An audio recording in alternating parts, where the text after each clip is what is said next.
Hello, Alabama friends. Nick Saban could return to coach Auburn. Oh no! That would be strange, but Alabama and other teams were considered in an article I saw here, following Greg McElroy's comments. Let's analyze these places Nick Saban could land. That would be interesting. After all, speaking of Saban, everyone at the Tide is interested. Let's get to the news. The possibility of Nick Saban returning to college football is one of those stories that, even before any official confirmation, already thunders through the sports world. It's almost impossible to imagine Alabama without Saban, but it's also hard to ignore the weight of speculation when respected names like Greg McElroy raise the possibility with such conviction. If anyone can turn rumors into reality, it's Saban. He's not just a coach, he's a living legend of the sport. Brian Kelly's comment about how much better it would be for the sport if Saban returned is emblematic of the reverence the coach still commands. It's no exaggeration to say that his presence at the helm of a team automatically raises the level of play. And Lane Kiffin, always with his relaxed demeanor, joking about Saban not needing any help getting hired, only reinforces the size of the shadow he casts over the SEC and even the NFL. These statements, as casual as they may seem, fuel the flames of speculation. They not only keep the idea of a return alive, but also transform it into a living, breathing thing. Let's look at the clubs now. Speaking of West Virginia, this is a possibility that, while unlikely, carries a certain poetry. Saban was born in Fairmont, a few miles from Morgantown, and the idea of him returning to his roots has something nostalgic about it. It would be like seeing a local hero return home after conquering the world. He coached defensive backs at the university in 1978 and 1979, but his stint was brief and little noticed at the time. Today, however, his arrival would have a monumental impact. West Virginia is no longer the force it was under Rich Rodriguez, and Neil Brown, despite his efforts, has failed to restore the program's golden years. If Saban were to accept the challenge, it would be a bold, almost unexpected move. He would be leaving behind the glory of the SEC and embracing a rebuild in a program that has struggled to find its identity for years. But let's face it, few people understand better than Saban what it means to rebuild a team. He did it at Alabama, transforming a historically strong but recently inconsistent program into a winning machine. If anyone can revive the Mountaineers, it's Saban. Of course, there are practical questions. Would he be willing to face the challenge of competing in a different conference, far from the one he dominated for so long? And what about Rich Rodriguez, who has just taken the reins? Perhaps these obstacles make the idea of Saban at West Virginia more of a dream than a reality. Alabama, of course, is out of the question in this scenario. Saban has already built a legacy there that will be hard to surpass. Kalen DeBoer, the current coach, is just beginning to write his own story in Tuscaloosa, and it would be unfair to question his work in the face of Saban's gigantic shadow. Besides, doesn't Alabama need Saban back? Some people put that into context.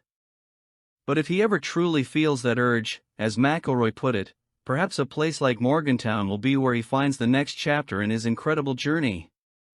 And another candidate, let's see. And speaking of Ohio State, it's undoubtedly one of the most intriguing possibilities in this whirlwind of speculation. Think about it, he already has deep roots in the state of Ohio, from his playing days at Kent State to his stint as Ohio State's defensive coordinator in the 1980s. That connection to the state could be the perfect trigger for a triumphant return to college football. What if Ryan Day actually stumbles against Michigan for the 5th consecutive time? Well, Buckeyes fans aren't exactly known for their endless patience. A loss like that could open the door to a dramatic change, and who better to step in than Saban, the coach who turns failures into golden opportunities? Ohio State is a spot that, in many ways, can seem even more coveted than Alabama at times. You're not stepping into the shadow of another giant, you're replacing someone who failed to overcome a historic rival. For Saban, this would be a chance to prove, once again, that he's the absolute master of the sport. He could build another dynasty, this time in the Big Ten, and settle once and for all this endless debate about which conference is superior, the SEC or the Big Ten. Besides, there's something symbolic about Saban facing Michigan again. He had success against the Wolverines during his time at Michigan State, something Ryan Day seems incapable of repeating. Imagine the psychological impact of Saban arriving in Columbus. What would you think? But of course, there's also that nagging question, Michigan State. Saban didn't exactly leave a shining legacy in East Lansing. His record there was merely average, especially when compared to the stratospheric numbers he amassed at LSU and Alabama. Perhaps that's precisely what motivates him. Perhaps he sees Ohio State as the perfect opportunity to erase that stain and prove that his competitive DNA can flourish anywhere. After all, few things should bother someone as obsessed with winning as a blemish on his resume. If Saban were to decide to return, it would be less about money or prestige and more about personal challenges. And what greater challenge than conquering a new league and silencing the critics who insist on questioning their ability to win outside the SEC?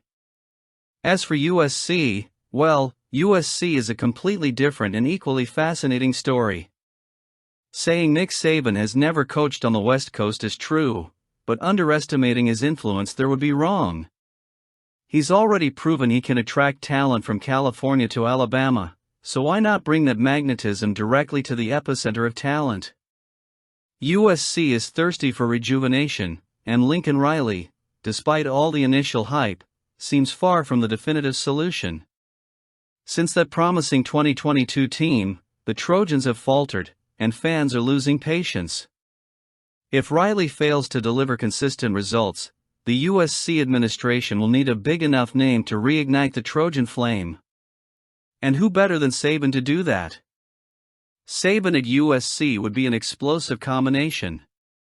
Imagine a team led by his relentless discipline and fueled by California's speed and creativity. He's already shown he knows how to attract the state's best players to Tuscaloosa. Imagine what he could do with unlimited resources and a passionate fan base like the Trojans. Furthermore, USC desperately needs a leader who can re-establish its national presence. However, there's one important detail: Saban isn't the kind of coach who takes jobs solely for status or money. He needs to feel the challenge pulsing through his veins. And, frankly, USC seems to offer just that. It's broken, but not irreparably so. It's a sleeping giant, waiting for someone capable of awakening it. If Saban saw this opportunity as a way to test his own limits, to prove he can win in both the South and the West, perhaps he would actually consider the job? And speaking of the Miami Hurricanes, this is undoubtedly one of the most entertaining and surreal possibilities on this list. After all, we're talking about a coach who's already experienced the city's ups and downs during his less than memorable stint with the Dolphins in the NFL. That era was marked by questionable decisions and disappointing results, culminating in the famous line that would ultimately lead Saban to Alabama: "I'm not going to coach Alabama." Fate has a peculiar sense of humor, doesn't it? Now, imagine Saban returning to Miami, but this time to college football, where he could put things right. Miami is in a strange place with Mario Cristobal, who seems to be stuck in a kind of limbo. He's not bad enough to warrant immediate dismissal, but he's also not good enough to make fans dream of national titles. The Hurricanes have talent, especially considering their privileged access to the state of Florida, a veritable recruiting gold mine. But talent alone doesn't guarantee success, as we've seen in recent seasons.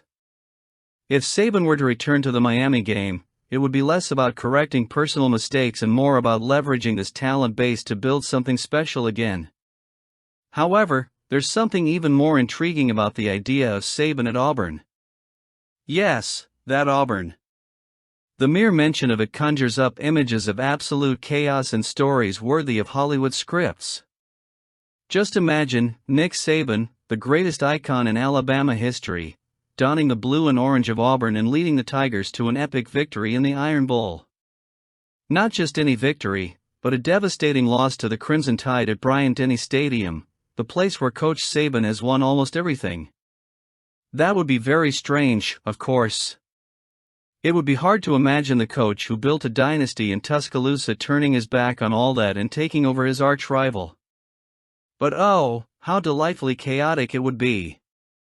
The Alabama-Auburn rivalry is already one of the most intense in sports, but with Saban at the helm of the Tigers, it would reach a whole new level of drama and tension. Would Alabama fans erase Saban from their collective memory? I don't think so. In fact, I think it would probably be impossible. Of course, that will probably never happen. After all, a less than 1% chance is practically nothing. But, as conspiracy theorists and crazy theory fans would say, less than 1% is still a chance.